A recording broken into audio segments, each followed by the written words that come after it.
Fala galera, tudo tranquilo? Bom, no vídeo de hoje é uma análise do episódio 3 de Invasão Secreta, o terceiro episódio que saiu hoje aí nessa quarta-feira. Vou fazer a análise com vocês, né? Super Skrull finalmente chegaram na Marvel, né? Vou explicar pra vocês bem rapidinho também o que é um Super Skrull e como isso já tem impacto aí na Marvel e como está diferente dos quadrinhos do Super Skrull, tá? Vou falar também mais alguns pontos aí do episódio, analisar mesmo. Então, galera, bora começar isso aí, perdão. Basicamente, já começando falando aí do início mesmo do episódio, né? Logo no início do episódio, galera, nós já conseguimos perceber ali a criação de uma resistência, né? Que o Gravik tá criando, que já tá se infiltrando na Marinha Britânica. Com qual intuito, né? Nos é mostrado ali que tá tendo um avião dos Estados Unidos, né? Um avião das Américas, passando ali no mar, no Oceano Britânico, lá da Inglaterra. E qual é a ideia do Gravik? Infiltrar uns Skrulls nesse navio, né? Porque tá... navio não, né? Num submarino que também está passando por baixo do mar que o avião está passando, né? Com o intuito de, basicamente, destruir esse avião para causar o início de uma terceira guerra mundial aí, né, contra os Estados Unidos, que a gente já viu que o conselho lá britânico e tal é feito de Skrulls, ou seja, tá todo mundo do lado do Gravik, né? E aí, com isso, nos é mostrado também que o Gravik levou, né, todo mundo do conselho ali para aquela máquina que ele estava trabalhando no DNA, para basicamente nos revelar qual é o motivo daquele DNA, né? Eu falei disso na análise do episódio 2, que aquela máquina era para ser criada um DNA, que ele estava juntando os DNAs, né, para deixar os Skrulls mais fortes, né? Mas ainda não estava muito explícito o que, né? Nem deram o nome disso. Mas é confirmado pra gente que o plano do Gravik é se tornar o Super Skrull, né? E bom, galera, nos quadrinhos tem o Super Skrull, que é um vilão, aonde é um Skrull Super, né? Basicamente um Skrull Super. E cara, não tem tipo uma legião de Super Skrulls, não, é o Super Skrull, sabe? Ele é muito famoso. E ele tem ligação com a saga Invasão Secreta nos quadrinhos, ou seja, gostei dessa ligação que eles fizeram, porque já estava confirmado que essa série teria poucas ligações com a saga dos quadrinhos, né? Seria uma série muito adaptada mesmo, não teria muitas ligações e tal, não teriam coisas muito parecidas como é nos quadrinhos, mas eu gostei deles já terem introduzido o Super Skrull, e lógico, uma maneira diferente. Por quê?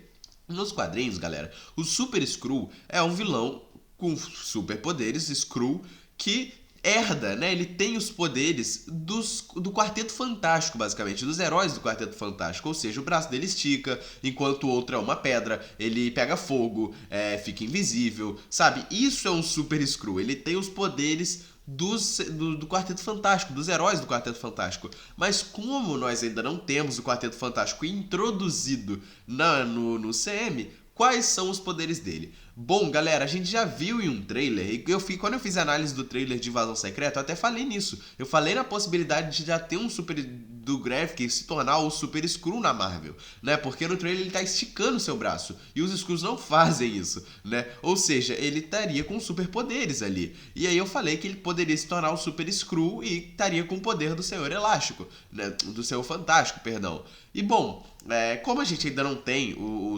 Quarteto Fantástico definido ainda, não está estabelecido na Marvel, basicamente o poder que a gente viu, né, no trailer dele esticando o braço deve ser do Groot, galera, porque a gente já sabe que o Groot a gente sabe que o Groot pode se esticar e tal, e a gente viu que o DNA dele foi coletado, né? A Marvel não deixa coisas soltas, sabe? A gente nos mostrou que tem o DNA do Groot no computador do Gravik, não é à toa, né? Mostrou o DNA dele, do Cubo Obsidian, que é o filho do Thanos, e do ser lá de Thor, Mundo Sombrio. E quais são essas semelhanças? E quais os poderes que ele pode herdar? Bom, basicamente ele pode ter uma super força muito mais aprimorada, vindo do DNA do Cubo Obsidian.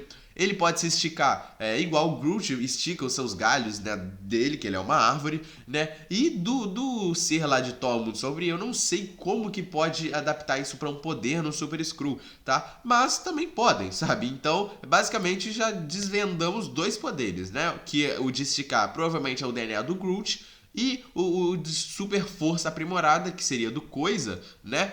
é do cu Obsidian. Então foi uma adaptação até muito boa que a Marvel fez, e muito provável só o Grav que vai ter o poder de Super Skrull, até porque ele vai ser o Super Skrull, né? Então é muito provável que só ele fique com esse super poder dos Skrulls. E bom, também nos é mostrado um flashback ali de 1998 de Nova York, onde o Nick Fury encontra a sua esposa, galera. Que nos é mostrado pra gente também no episódio passado que ele é casado, que o Nick Fury é casado.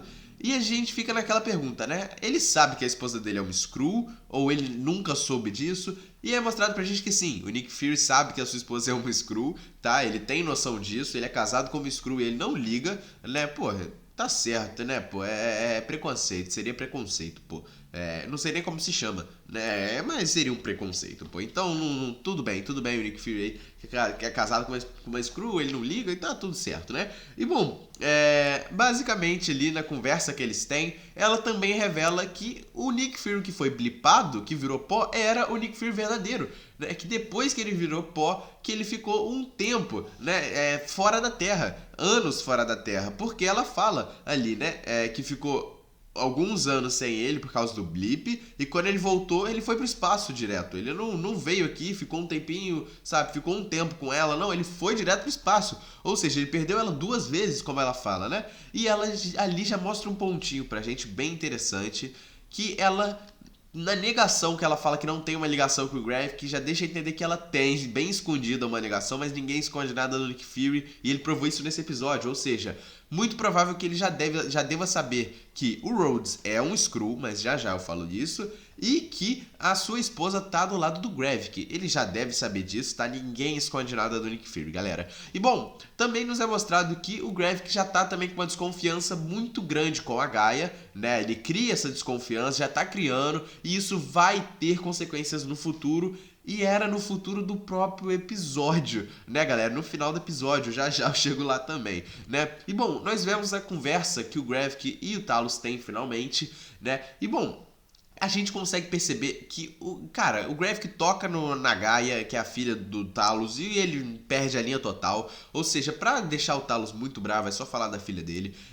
Pô, ele mostrou impotência, hein? Mostrou impotência na cena que ele bota a faca na mão do Gravik, e o Gravik arranca e ela regenera na hora. Bom, galera, ali ele já pode... Eu acho que ele não tá ali com o seu Super Skrull já, tá? Eu acho que isso aqui é só um poder mesmo dos Skrulls de regeneração, tá? Mas tem alguma coisa a mais aí, sabe? Eu acho que ele tá começando a fazer testes nele, mas ele ainda não é o Super Skrull, tá? E quem sabe aí o poder do ser lá de Todo Mundo Sombrio pode ser até regeneração, né? A gente não sabe. E bom, no final ali, quando eles saem do museu, né?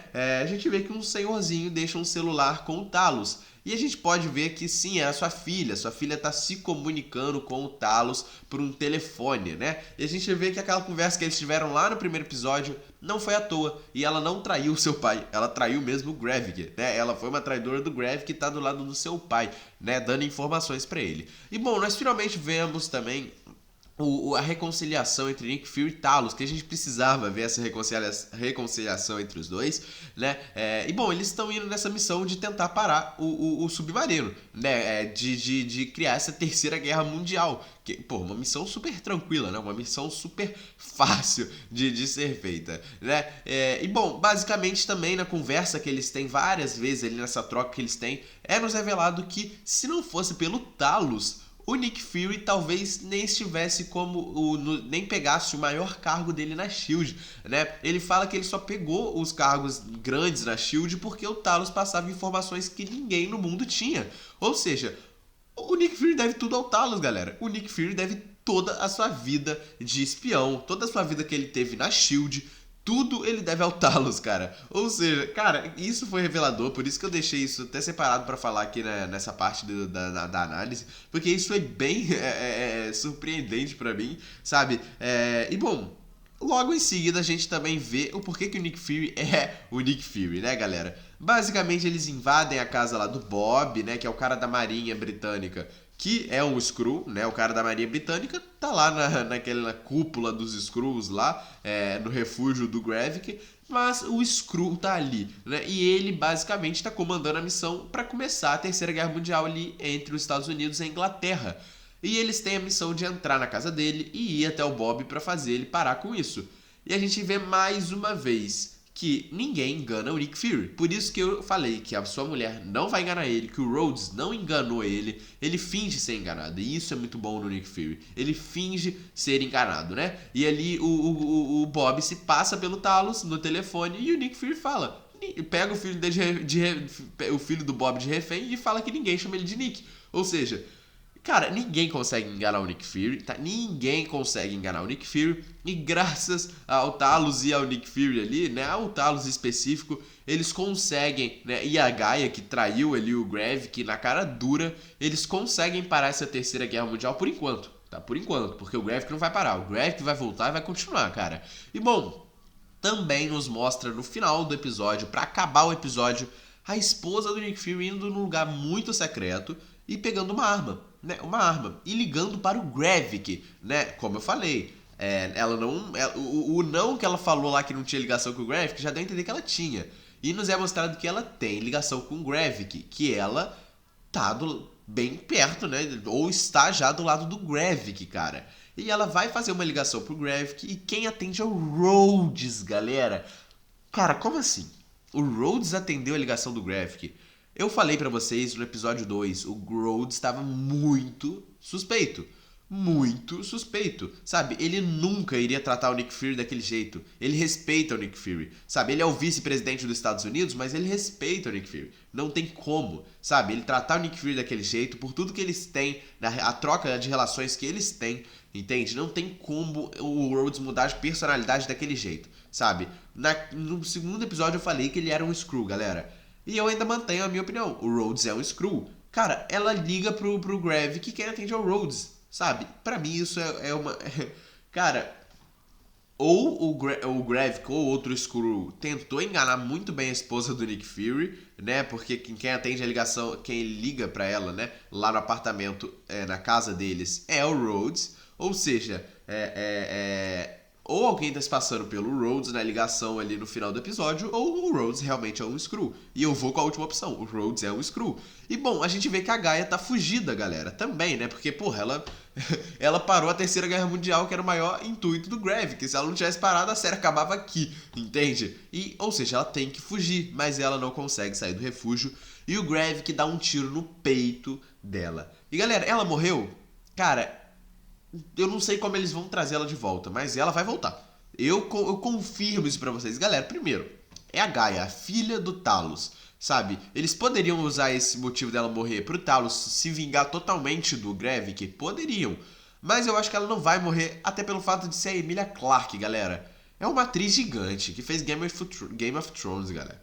Eles não vão descartar uma atriz dessa no terceiro episódio, entende? Não vão. Como ela vai voltar, eu também não sei. Provavelmente alguém deve aparecer ali na hora pra salvar ela, provavelmente, mas eu não sei como eles vão fazer isso, tá? Comenta aí o que vocês acharam desse episódio, né? Se vocês concordam que o Rhodes é um Skrull, se o Super Skrull vai ter os DNAs do Groot, do Obsidian, deixa aí nos comentários tudo isso, deixa o like no vídeo, se inscreve no canal, tamo junto e é nóis, galera.